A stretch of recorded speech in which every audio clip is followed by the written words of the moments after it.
Dikatakan dengan percepatan teknologi seperti saat ini, hingga tahun 2030, sekitar 2 miliar pegawai di seluruh dunia akan kehilangan pekerjaan. Sebuah kenyataan yang akan terjadi di dunia Departemen Pemerintahan Pusat, Pegawai Negeri Pemerintahan Pusat dan Daerah, Pegawai BUMN akan menghadapi semua pernyataan atau kenyataan itu dalam 10 tahun ke depan. Alias 50% pekerjaan Anda akan musnah. Bukan berarti Anda, para mantan pegawai PNS, pegawai BUMN akan jadi miskin, tidak berpenghasilan.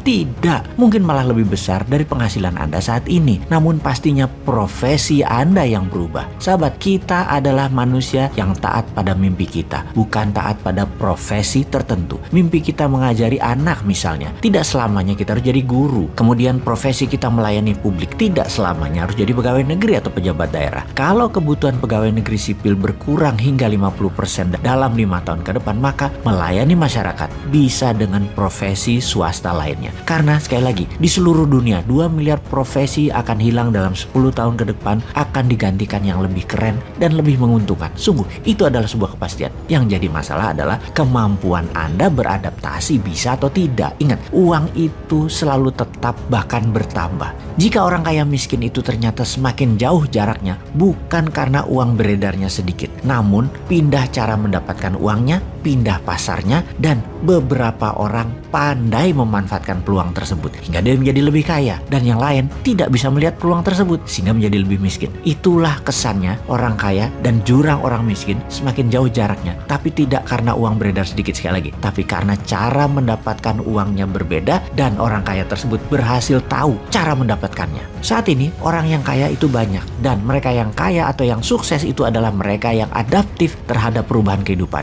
menemukan solusi bisnis dari disrupsi milenial, disrupsi zilenial, disrupsi digital, dan disrupsi pandemi. Pasar itu sungguh selalu bergeser, cara menangkapnya juga bergeser. Kemampuan geser dan tangkap peluang itulah dinamika usaha dan cara menjalankan kehidupan saat ini. Jadi kembali ke fokus tentang perubahan dari profesi pegawai negeri di zaman New Mind. Kita akan sederhanakan dan kita akan digitalkan dunia pelayanan publik hingga departemen-departemen kementerian tinggal separuh karena digabung-gabungkan departemen tersebut. Kemudian BUMN tinggal 10%, di mana yang 90% di merger, diakuisisi sesama BUMN dan ditutup. Pegawainya diberikan golden shake hand. Lalu pegawai negeri pemerintah pusat dan daerah juga tinggal 50%. Dan sekali lagi, semuanya diberikan golden shake hand. Inilah rencana demi membuat Indonesia menjadi negara superpower. Maka sekali lagi, sistem administrasi negara akan di-IT-kan, akan didigitalkan, dan akan di-blockchain-kan. Sehingga tenaga kerja administrasi di pemerintahan pusat daerah akan menjadi ringkas, menjadi sederhana, juga departemen di kementerian,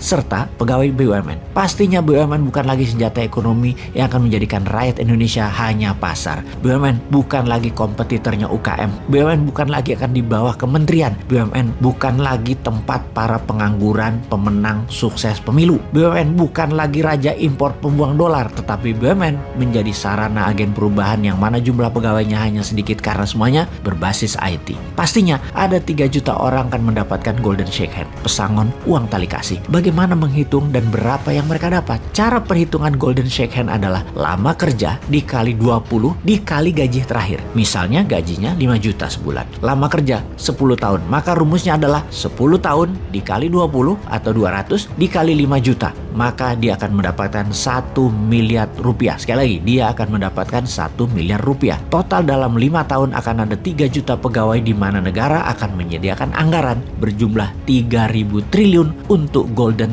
shake hand. Apa efeknya? Bayangkan, 50% uang tadi pasti akan masuk dunia usaha, masuk ke dunia UKM. Pasti ekonomi perputarannya akan naik triple transaksinya, triple nilai pasarnya. Alasan teknik lain, karena saat ini uang beredar hanya 45% dari PDB alias hanya 6.600 triliun, maka jika ditambah uang hasil golden shake hand masuk beredar ke masyarakat, maka ekonomi akan tumbuh cepat. Jadi, sebagai informasi tambahan sahabat, negara Singapura, Jepang, uang beredarnya 120% dari PDB. Indonesia, kalau 55% ditambah diedarkan dari yang 45% yang sekarang alias 100% uang beredar sama dengan PDB, maka akan ada tambahan 8.000 triliun uang baru beredar, di mana yang 3.000 triliun adalah untuk golden shake hand. Yang 5.000 triliun lainnya ya buat yang lain yang produktif gitu loh. Makanya terima saja MMT sebagai strategi ekonomi simbol dari kebangkitan ekonomi akar rumput. Printing money masih terbuka luas berbasis PDB. Nanti cetak uang berikutnya baru berbasis sumber daya alam atau sovereign wealth fund. Itu juga sudah ada grand plan-nya. Sabar satu-satu ya.